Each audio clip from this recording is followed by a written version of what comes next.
Hello and welcome again to 10 Things About Writing.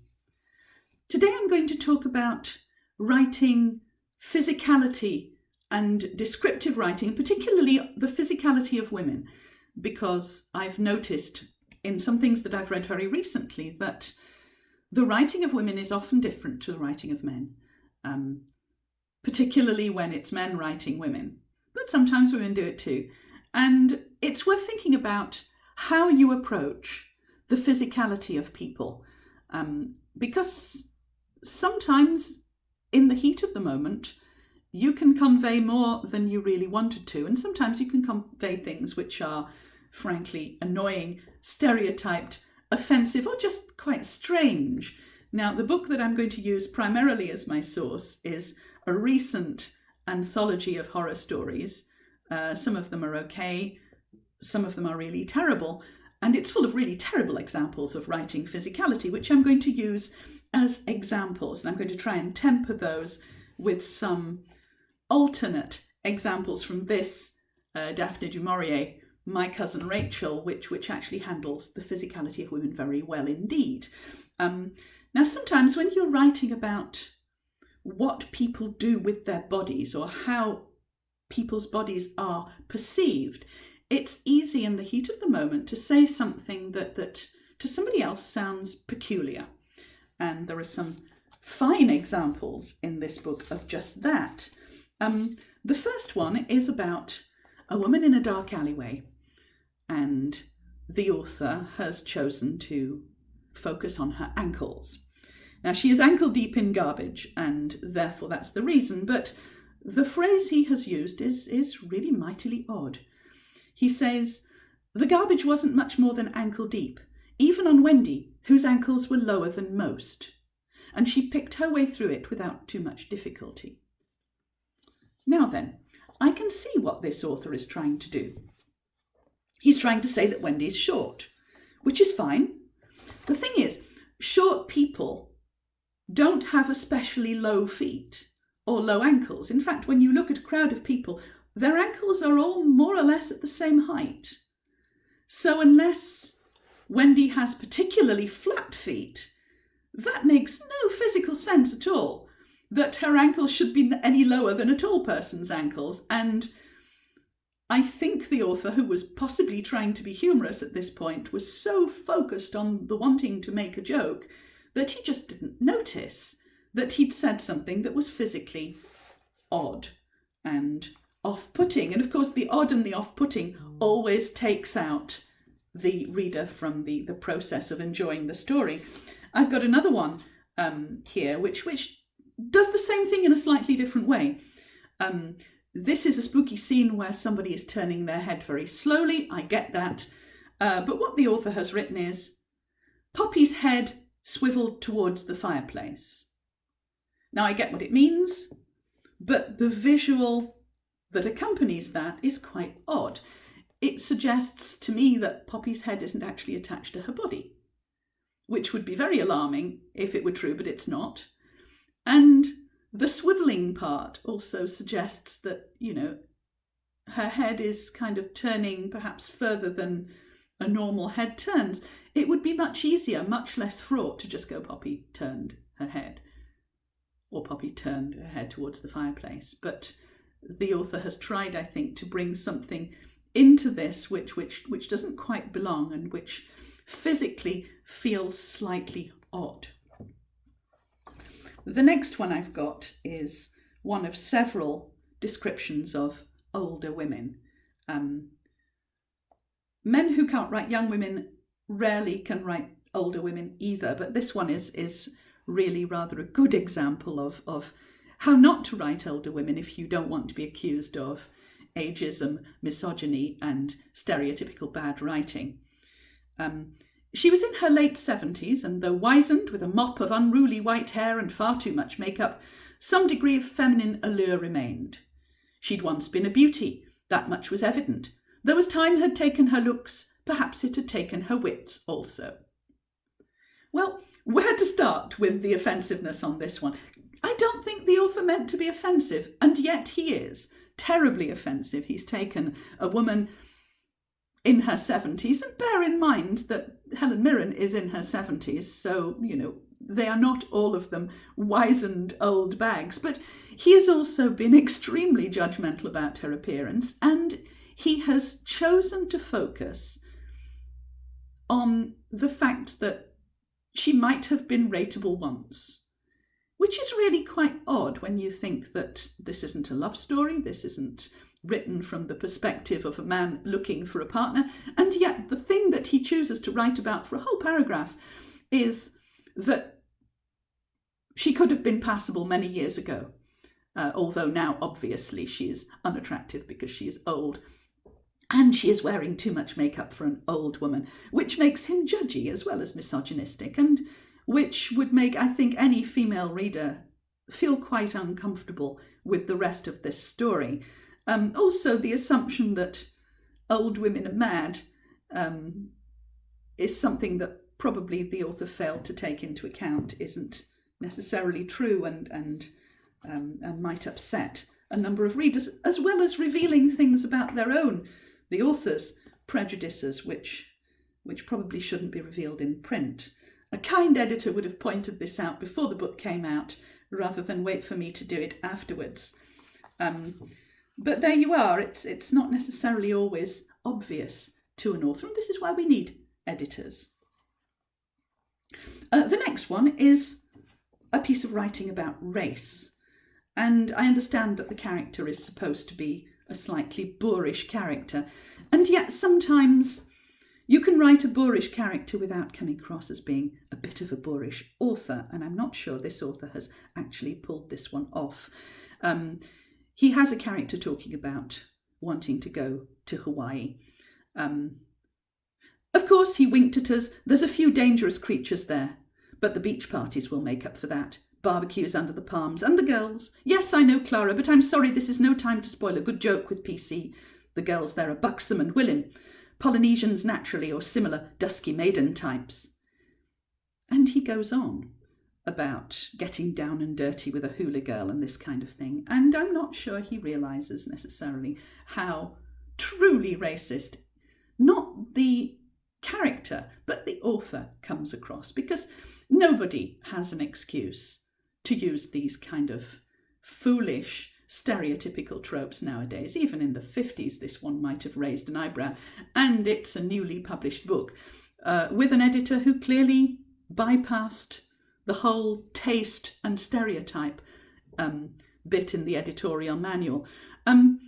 It's also interesting that the author chooses to say something about not being PC.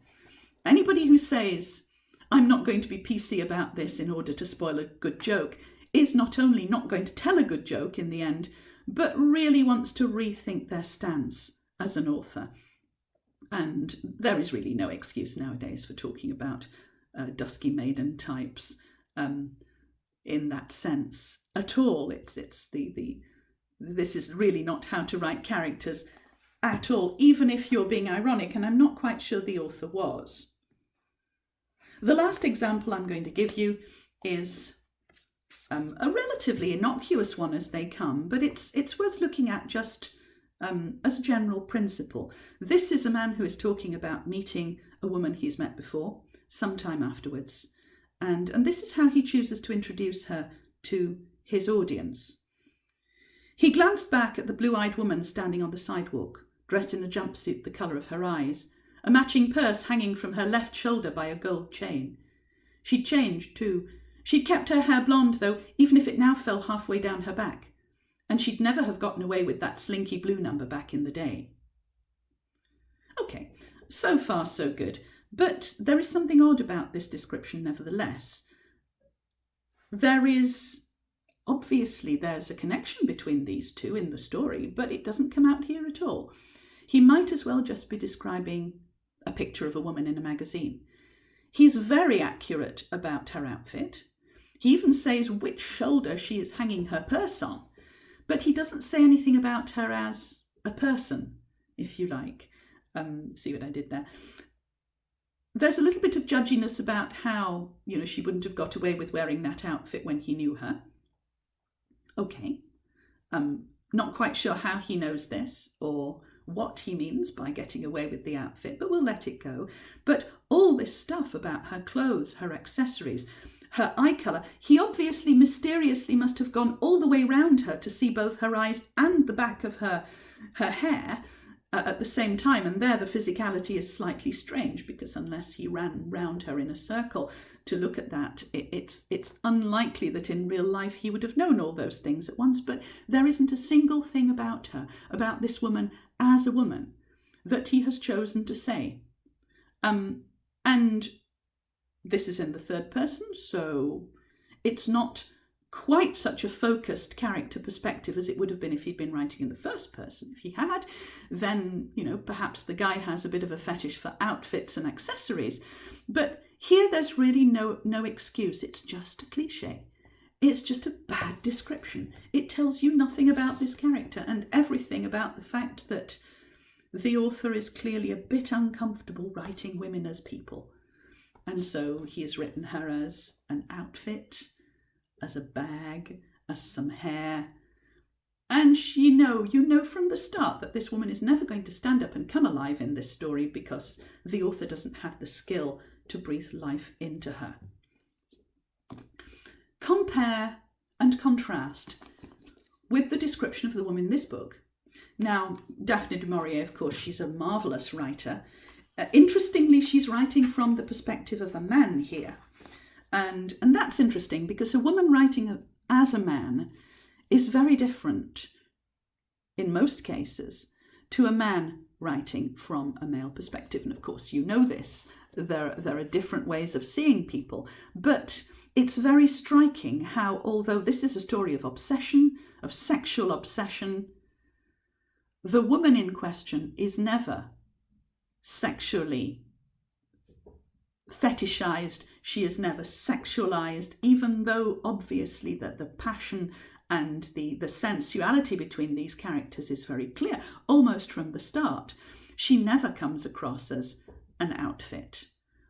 She is never judged.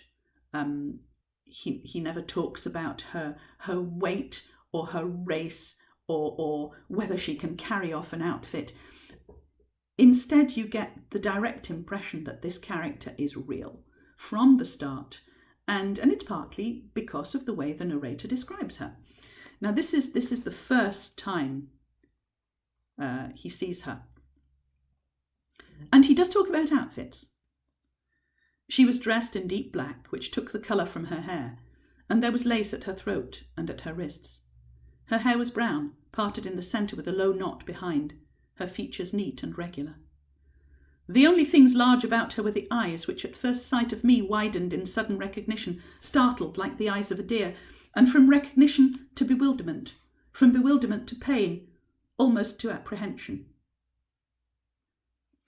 So here Daphne De Mourier has started off with a standard description of an outfit, of hair, and then she's gone right into the picture and she has started on the feelings. And none of those examples I gave you before had any sense of an inner life from that character, but instantly this is where you go with De Mourier. Instantly you've got a visceral response of feelings between these two characters. You have a connection, and that's how you make a connection with a reader too, by establishing feelings. No reader wants to be plunged into a fashion magazine or a list of stereotypes about race or age. What they want is to know what the person is really like. And if you can't do that, then you need to go back to the drawing board and learn from somebody who really can. And De Mourier is one of those people who really can. Again, I'm going to give you two more examples of this. I want you to try and compare and contrast this one with Wendy's head swiveling, because it's almost the same gesture, but it's different. It's expressed differently. The physicality of it is different. And there is also a hint that something is actually going on in the head, which is turning, which in poor Wendy's case, I don't think there was. I glanced up at her. Her profile was turned towards the sea, and she did not know that I was looking at her. It's very simple. But again, you've got a view of what's happening, or what the character thinks is happening inside Rachel's mind. It's not just a turning head. There is something going on. It means something. It's important that everything that you write should mean something, from just a quick physical description of something to a proper in-depth investigation of their feelings. And you don't always have to concentrate on the bits of a person that you find attractive.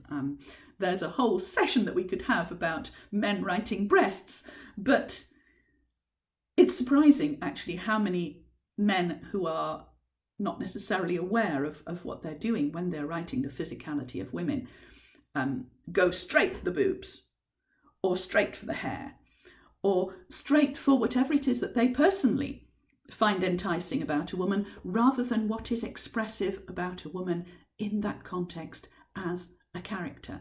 And here, the character in My Cousin Rachel, who is obsessed with Rachel, but who never sexualizes or objectifies her, because he's been written by a woman who knows better. And this is how he looks at Rachel, and this is how he expresses his obsession through small details which are not necessarily sexualized at all. I glanced up at her. She had finished her tea and put the cup and saucer back on the tray. Once again I was aware of her hands, narrow and small and very white, and I wondered if Ambrose had called them city bread. The idea that a character who is sexually interested in a woman should focus on her hands is actually quite unusual in the fiction of sexual obsession. And it's interesting to see how much it says about not only Rachel herself, but the character who is describing her. And these are all things that it's useful to be aware of as a writer. Useful to be aware of the gulf between real physicality and distant stereotypical physicality. The difference between getting into a character and seeing them as a flat, cut-out character on the page. Till next time, happy reading, happy writing. Bye-bye.